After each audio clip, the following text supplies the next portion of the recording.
जिनके अध्यक्ष श्री तेजेंद्र ढोल जी, प्रभारी डॉक्टर राज सैनी जी, किसान मोर्चा के राष्ट्रीय अध्यक्ष माननीय सांसद राजकुमार चाहर जी, प्रमोद कुमार अट्टा जी, सरदार जितेंद्र रोड जी, पूर्व विधायक कलीराम जी, श्रवण गर्ग जी, करमवीर सैनी जी, अमरपाल राणा जी, विजयपाल जी और भारी संख्या में हरियाणा विधानसभा क्षेत्र के सभी 2 विधानसभा क्षेत्र से जुड़े हुए मेरे उपस्थित सभी बहनों और भाइयों,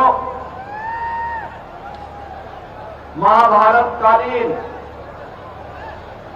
इस पावन धरा को कोटि कोटि नमन करते हुए मैं आप सबका हृदय से अभिनंदन करता हूं, आप सबका स्वागत करता हूं। बहनों और भाइयों, आज शारदीय नवरात्रि की प्रथम तिथि है। जगत जननी मां भगवती के शैलपुत्री के रूप में आज अनुष्ठान का पर्व है। जगत जननी मां भगवती के जो अलग अलग रूप हैं, जो इस चराचर जगत की शक्ति का आधार है, यह हम सबको किसी भी प्रकार की अराजकता से निपटने के लिए एक शक्ति प्रदान करती है। राजनीति में या सार्वजनिक जीवन में घुसे हुए ड्रग माफिया हो, माइनिंग माफिया हो, कैटल माफिया हो, फॉरेस्ट माफिया हो,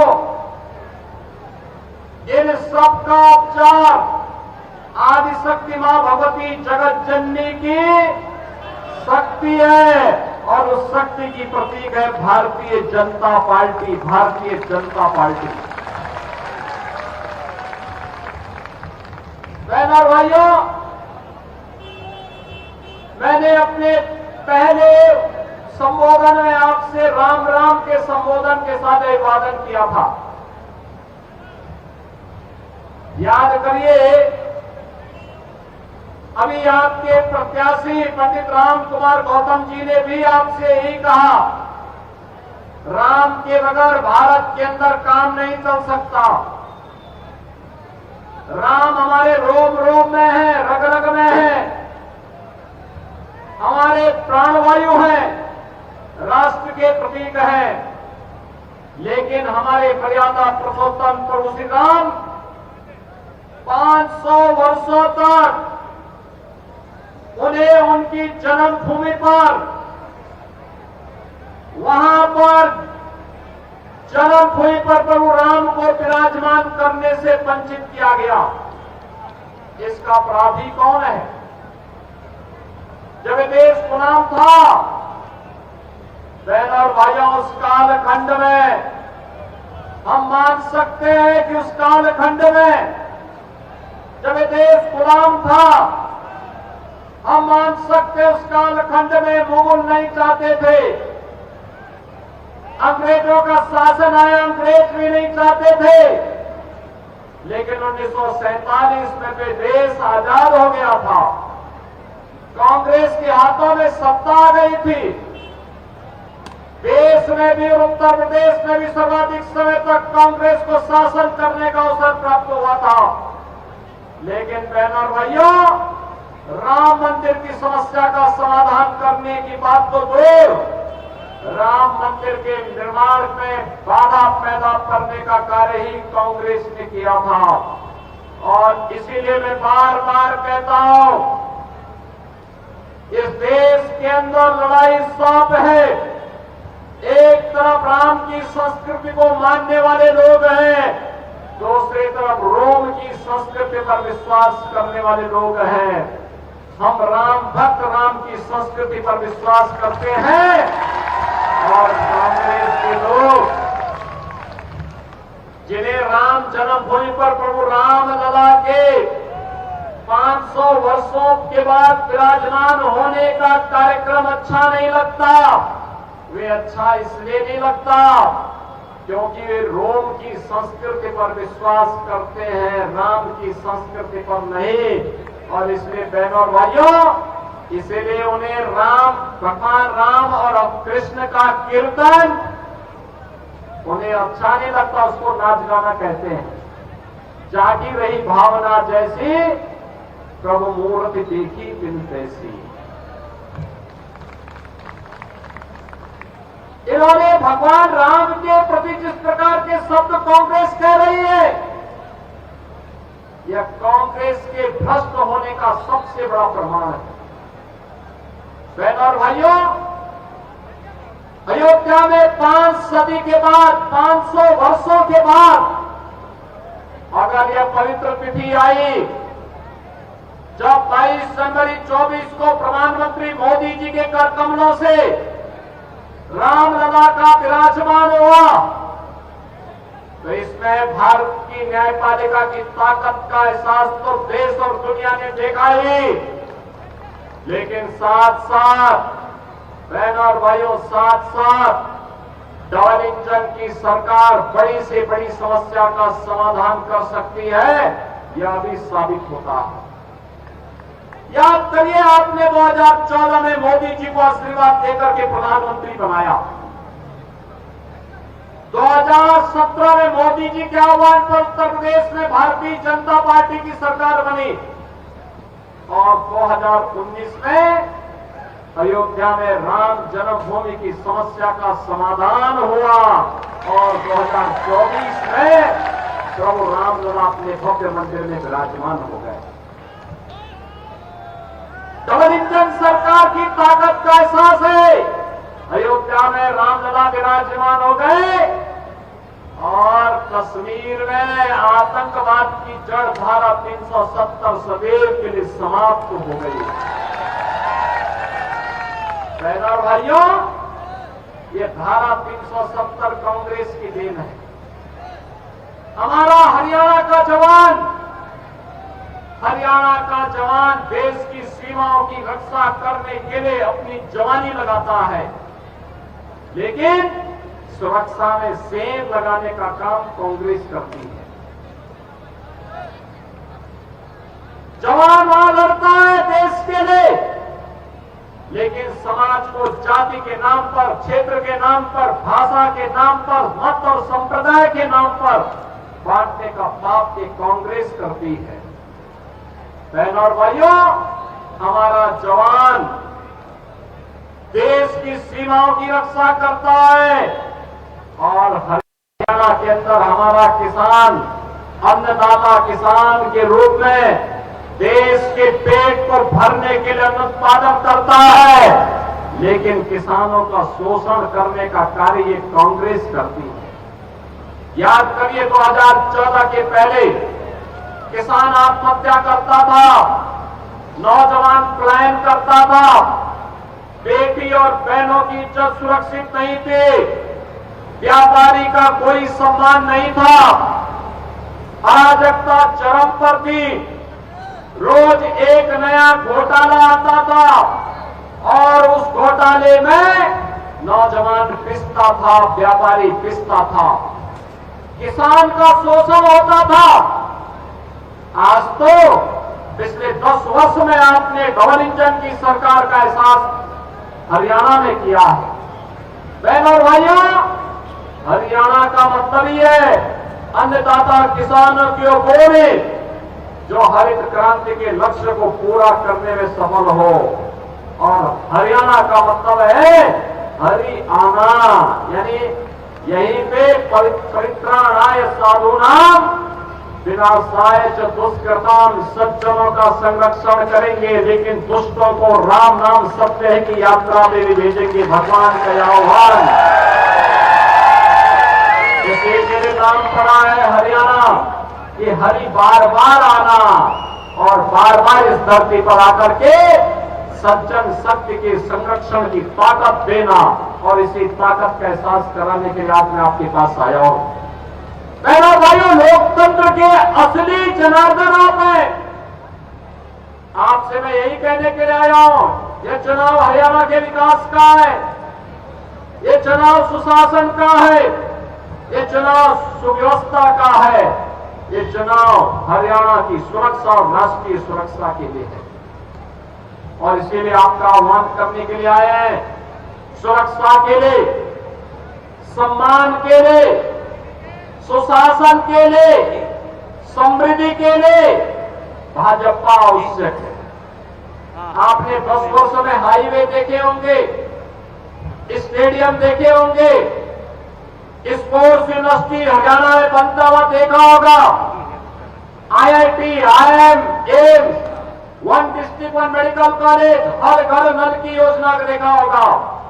ये विकास के वे कार्य हैं जो विकसित हरियाणा की संकल्पना को पूरा करने और विकसित भारत की प्रधानमंत्री मोदी जी की संकल्पना को पूरा करने के लिए डबल इंजन की सरकार के द्वारा आगे बढ़ाया गया है। लेकिन साथ साथ गरीबों के लिए भी, एक तरफ देखो कमबख्त पाकिस्तान है, भूखों मर रहा है, और दूसरी तरफ हिंदुस्तान है, प्रधानमंत्री मोदी जी के नेतृत्व में 80 करोड़ लोगों को फ्री में राशन की सुविधा का लाभ दे रहा है। एक तरफ पाकिस्तान है, वहां लोग भूख से चिकित्सा सुविधा के भाव में दम तोड़ रहे हैं। दूसरी तरफ भारत है, 60 करोड़ लोगों को फ्री में 5 लाख रुपए प्रतिवर्ष स्वास्थ्य बीमा का कवर दे रहा है। और अब तो प्रधानमंत्री मोदी जी ने कह दिया है, 70 वर्ष के ऊपर के हर एक बुजुर्ग को 5 लाख रुपए का हर वर्ष स्वास्थ्य के लिए बीमा दिया जाएगा, फ्री में बीमा दिया जाएगा। बहनों और भाइयों, 12 करोड़ किसानों को किसान सम्मान निधि, 12 करोड़ घरों में शौचालय का निर्माण, 10 करोड़ गरीबों के घर में उज्ज्वला योजना का रसोई गैस का सिलेंडर पहुंचना, MSP 24 चीज पर MSP का लाभ अन्नदाता किसानों को देना, 4 करोड़ गरीबों का मकान बन जाना, प्रधानमंत्री आवास योजना में आवास बन जाना, यह गरीब कल्याणकारी योजनाओं का लाभ आज समाज के हर एक तबके को किस रूप में प्राप्त हो रहा है, इसका एहसास ये डबल इंजन की भाजपा की सरकार ने 10 वर्ष के अंदर कराया है। लेकिन बहनों और भाइयों, ये कांग्रेस क्या कर रही थी? झूठी अफवाह फैलाती है, झूठी अफवाह फैलाती है। ये वही कांग्रेस है जिसके समय में मिर्चपुर की घटना घटित हुई थी। ये वही कांग्रेस है जिसने बाबा साहब भीमराव अंबेडकर का अपमान किया था। ये वही कांग्रेस है जिसने दलितों का, महिलाओं का, बेटियों का अपमान किया था, जिसने किसानों को आत्महत्या करने के लिए मजबूर किया था। ये वही कांग्रेस है जिसने भ्रष्टाचार के कारण नौजवानों के जीवन के साथ खिलवाड़ किया था। ये वही कांग्रेस है जो आपकी आस्था के साथ खिलवाड़ करती है।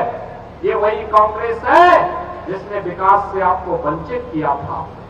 बहनों और भाइयों, कांग्रेस का हाथ माफियाओं के साथ, ड्रग माफिया के साथ कांग्रेस खड़ी है,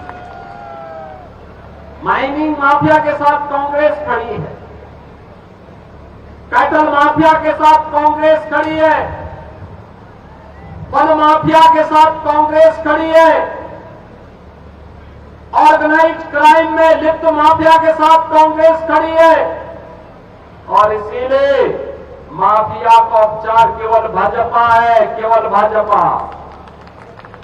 बहनों और भाइयों, यूपी में 17 के पहले जो यहां पे पंडित राम कुमार गौतम जी कह रहे थे, 17 के पहले वहां अराजकता थी, गुंडागर्दी थी, दंगे होते थे। 17 के बाद एक भी दंगा नहीं हुआ, बेटी सुरक्षित है, व्यापारी का सम्मान भी है।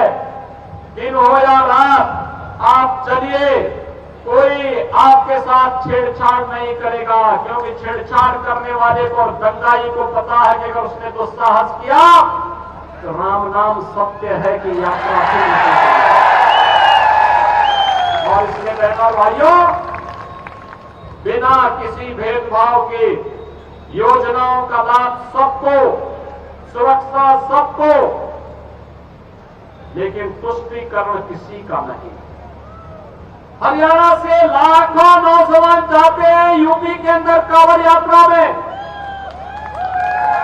याद करिए, एक कांग्रेस की सरकार, इसके सहयोगी दलों की तमाम सरकारें थी, इन्होंने कांवड़ यात्रा में रोक लगाई थी और ये कहते थे कांवड़ यात्रा में डीजे नहीं बजना चाहिए।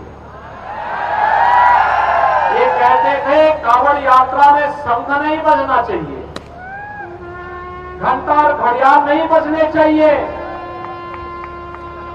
हमने कहा ये कांवड़ यात्रा है, भगवान शिव की यात्रा है, इसमें घंटा भी बजेगा, शंख भी बजेगा, घड़ियाल भी बजेगा, डीजे भी बजेगा और यही नहीं होगा, उस पे हम कांवड़ भक्तों पर, शिव भक्तों पर पुष्प की वर्षा भी करेंगे, हम करेंगे। और जिसको अच्छा नहीं लगता है, भाइयों, हमने कहा था जिसको अच्छा नहीं लगता है, जिसके कानों में शंख की ध्वनि अच्छी नहीं लगती, घंटे और घड़ियाल की ध्वनि अच्छी नहीं लगती, वे अपने कान को बंद कर ले, लेकिन यात्रा हम रोकेंगे नहीं, यात्रा रोकेंगे नहीं। अगर कहीं के माइक बंद होंगे तो स्थलों के होंगे जहां से चिल्लाहट होती है। आज आप देखते हो उत्तर प्रदेश के अंदर किसी भी धर्म स्थल पर माइक नहीं है, उतार दिए गए, सब उतार दिए गए, अब कोई चिल्ला नहीं सकता है। और इसलिए बहनों और भाइयों, मैं आपका आह्वान करने के लिए आया हूं, ये सुरक्षा हो या सुशासन, विकास हो या विरासत, ये केवल भाजपा कर सकती है, भाजपा कर सकती है, मोदी जी के नेतृत्व में डबल इंजन की सरकार कर सकती है। और उस डबल इंजन की सरकार के लिए इस सफीदों से मैं आपके पास अपील करने के लिए आया हूं, पंडित राम कुमार गौतम जी को इस उम्र में एक बार फिर से मौका दीजिए, डबल इंजन सरकार बनाने के लिए उनको मौका दीजिए।